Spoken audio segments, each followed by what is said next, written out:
I had an opportunity to do a little bit of research yesterday. And if any of you guys are subscribed to my other channel, the Anton Daniels channel, if any of you guys are subscribed to the other channel, the Anton Daniels channel, I'm going to be reading Super Chat shortly.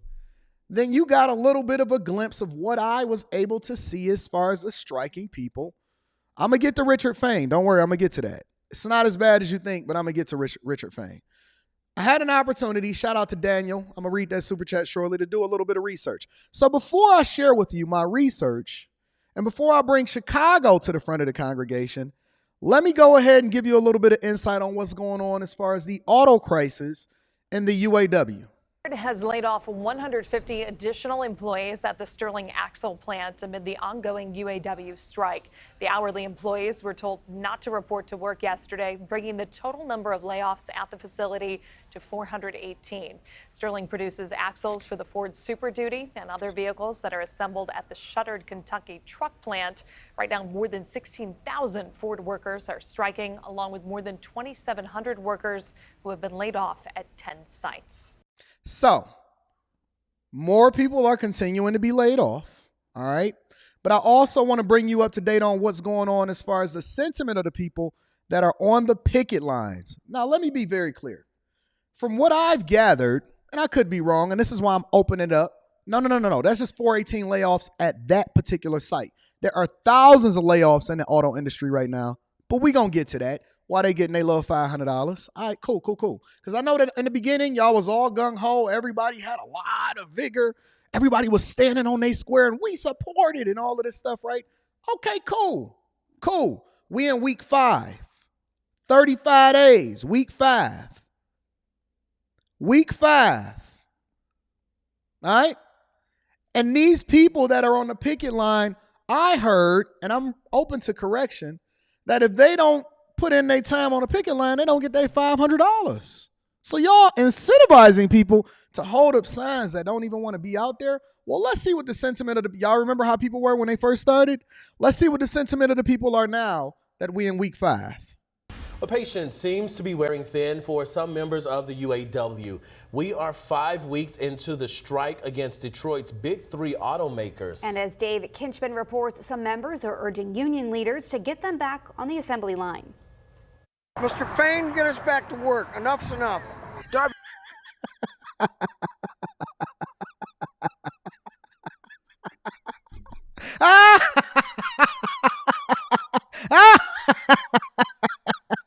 Let me tell you something. When older white men that got a family and a mother at home to feed and some kids to put through college start to feel a certain type of way, and they start getting that wiggle in their voice, patience is wearing thin. Patience is wearing thin. Let me tell you something. You start tapping them pockets, so by the time you get to week 5, and it ain't no food on the table, and they start getting that wiggle in their voice, and they start going against the leadership. Hey, Mr. Fain, you get us back to work. God damn. All of a sudden, that humility started to hit your spirit a little bit. Ain't nothing like humility when you start running out of. Nothing humbles a man more than humility. When that paycheck ain't hitting, all of a sudden, the employer that was the big bad wolf when y'all was wearing the Eat the Rich shirts, that started changing over into, you know what, I'm just appreciative to be here. Remember when y'all first got that job that y'all loved? Remember when you first got into the job? Remember where the fuck you came? I'm sorry. I ain't been cussing in like the last 5 shows since the beginning of this week. Remember when you was just happy to be there? Remember when you was happy to just show up? Remember when you was praying that they gave you the interview and you was so happy and you text your mama when you got home and your girlfriend, I got the job, yes. And then she went over there and she was able to get them good benefits and she was finally able to go to the doctor and she ain't been to the doctor in the last 5 years and you promised her that you was going to take care of her. And then all of a sudden you got there and you got a little bit more, you know what I'm saying, feeling a certain type of way. And then all of a sudden, slowly but surely, your heart turned black and now you against the very company that started feeding you. I remember when I first got my big bag, I was excited.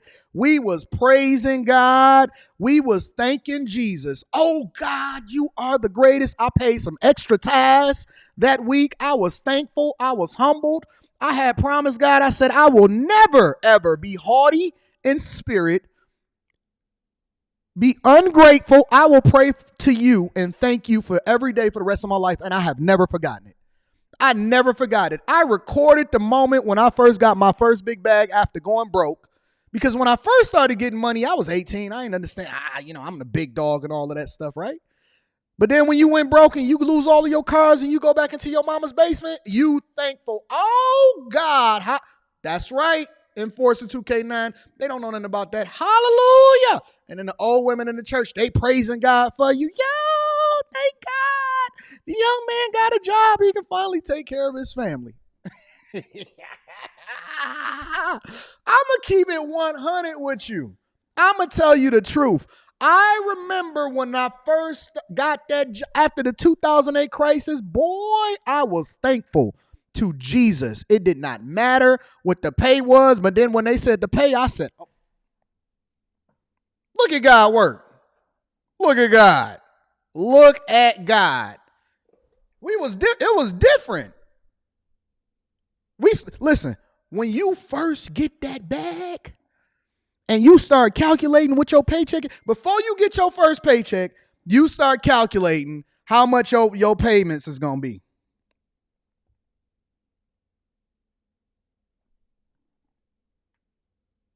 That's a fact, though.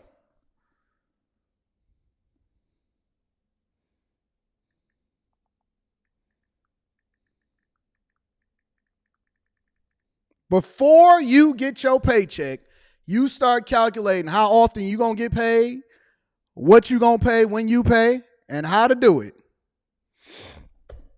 It hit different. Then you get there, you get a little cranky, you start buying cars, you do what you want to do, and then you get a little saucy. You get some gumption about yourself. You forgot where you came from. You was just happy to be there. You was thankful that you was one in a million that was able to be able to feed your family, get that good benefits, have some retirement package and all of that. And then all of a sudden you turn haughty. I'm going to show you what humility look like. Let me rewind it a little bit. Union leaders to get them back on the assembly line. Mr. Fain, get us back to work. Enough's enough. Darvin Fletcher, a 28-year veteran of Ford Motor Company, with a strong message to union boss Shawn Fain. He's simply tired of being on the picket line at Michigan Assembly in Wayne. The morale is down. I mean, the first week everybody was gung-ho. And as of strike week 5, times are only getting tougher. I go with the B.B. King song. The thrill is gone. Nobody wants to do this. We're all going financially bankrupt. That's a man that's telling you the truth. He telling you what everybody, he ain't afraid to say what everybody is thinking behind him. It ain't nothing like an older white man that got on a baseball cap that's ready to go back to where he said, hey man, listen, I'm gonna just be honest with you. The morale is down over here. First week we was there. It's cold outside. Christmas is coming. New Year's is coming. It's tight out here. We need our jobs. We need our jobs. Straight up and down. We's tired, boss. Everybody out here is broke. We broke. Bankrupt.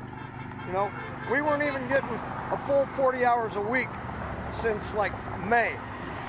And now to be handed $500 a week before taxes, it's killing us. Ooh, and y'all getting taxes taken out of y'all $500? And y'all get taxes taken out of y'all 500 bands?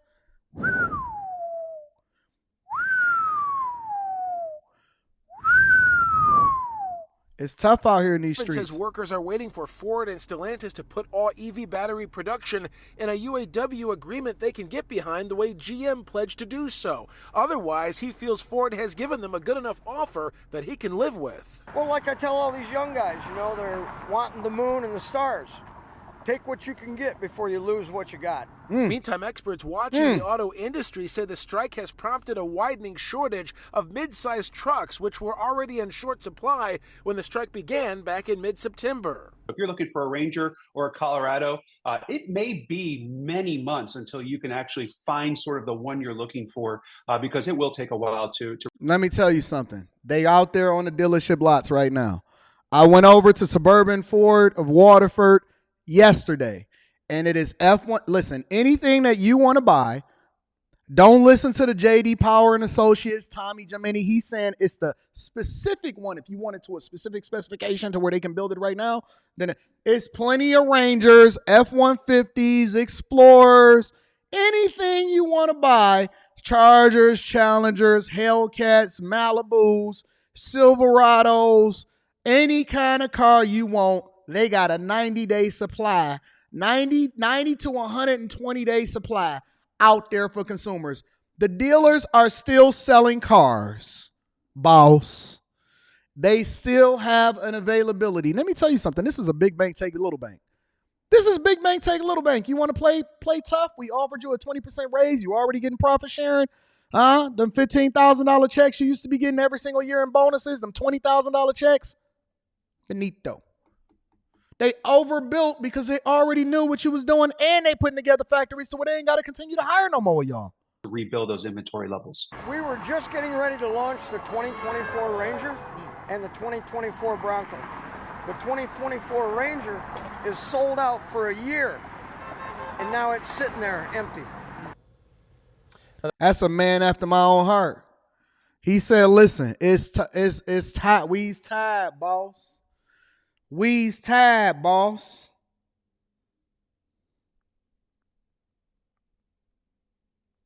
Hold on. Let me make a phone call real quick. Sorry about that, y'all. Rita is texting. Hang on, boy. Y'all hear my phone keep going on?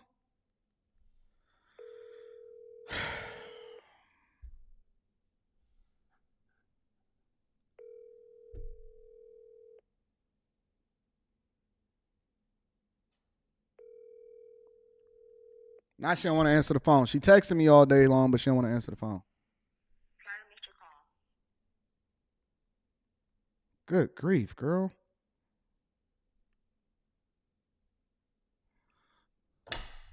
All right, but let's continue. So I did a little bit of research, right? And I know that the people are tired, especially the UAW striking members, they tired. And y'all know that earlier this week, in the middle of the week, the casino members over here in Detroit, they decided that they wanted to go on strike. So I said, you know what? I'm downtown already. My office is literally right up the street from the 3 casinos. Let me go and visit my favorite MGM Grand Casino.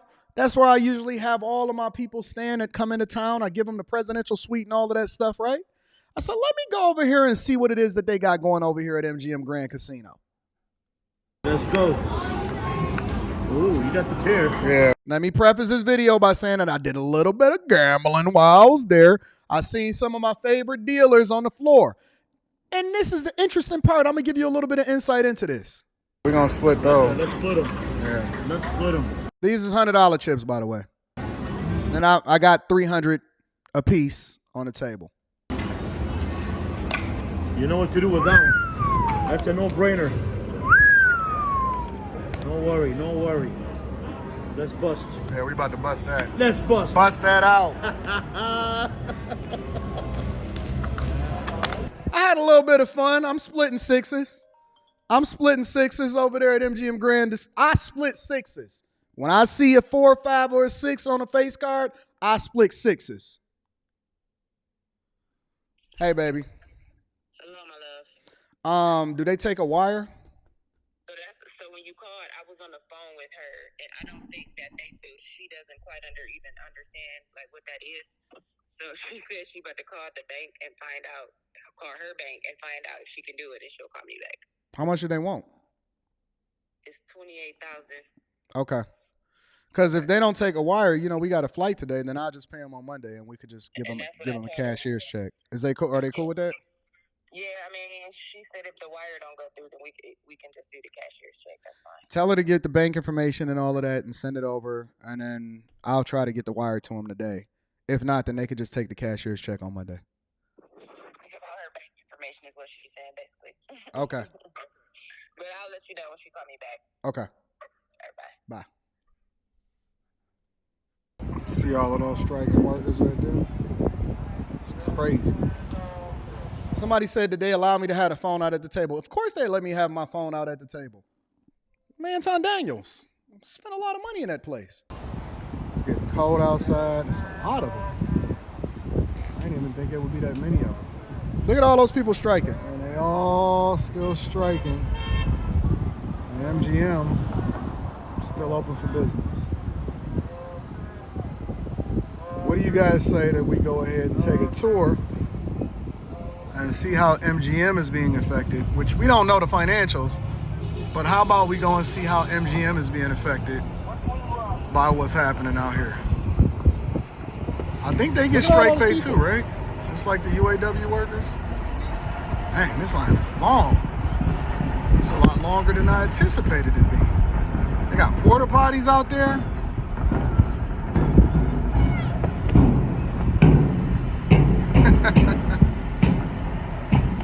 This is crazy. Am I gonna be the bad guy by going in here and trying to see what's going on? Sheesh.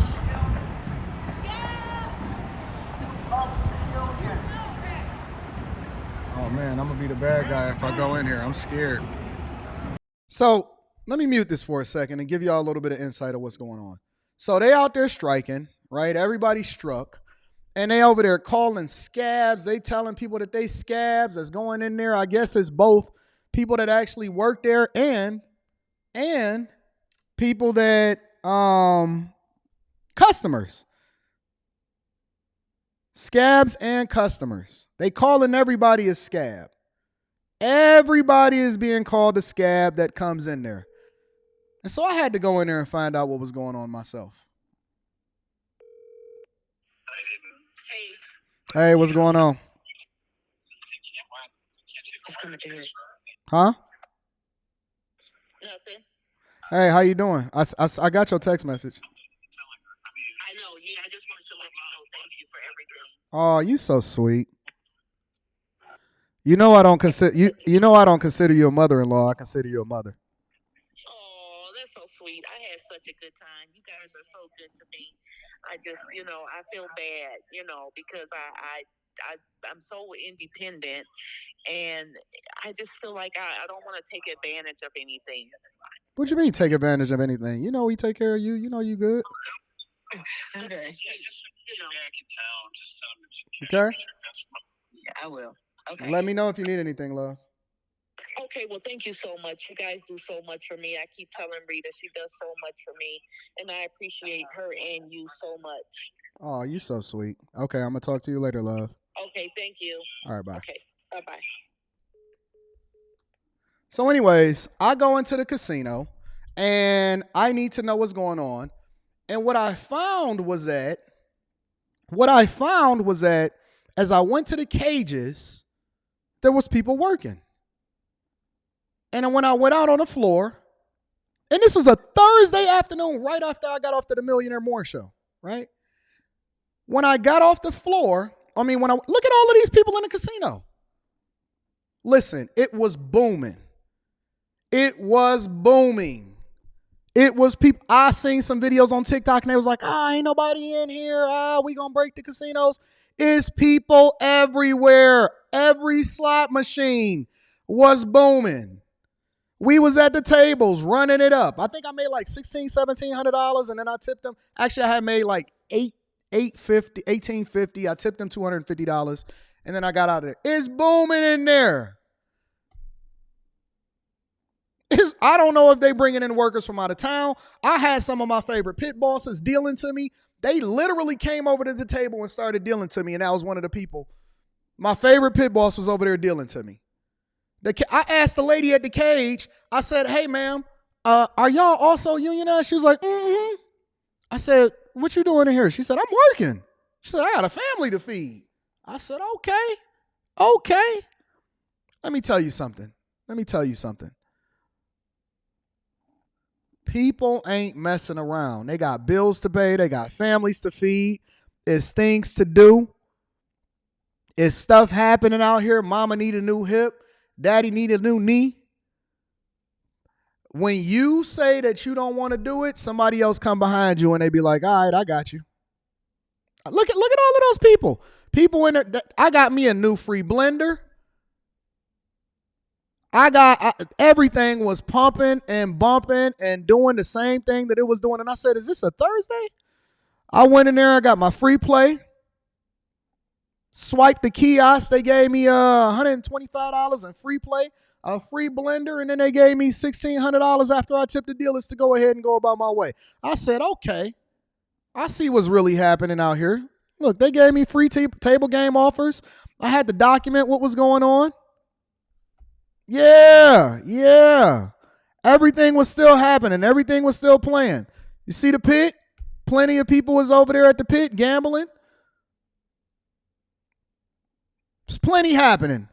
I had me a good old time in a half hour. And I did all of that in a half hour, bro. And then this is what was happening as I was leaving the casino. It's interesting. Let me show y'all what was happening as I was leaving.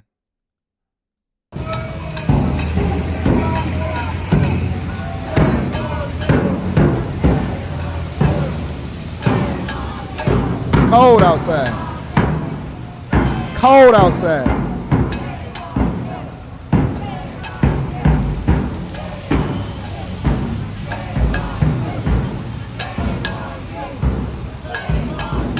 Let me tell you something, bro. I hate to say it, but I'm going to be absolutely transparent about it. It's already too late. It's already too late, y'all out in the rain. And I love my dealers. I stand for my dealers. I fight for my dealers. They treat me so well. But I'm just going to tell you, fam, it's going to get cold out there. And it's going to dry up. And that money is going to go down. And these casinos, they have an unlimited bankroll. And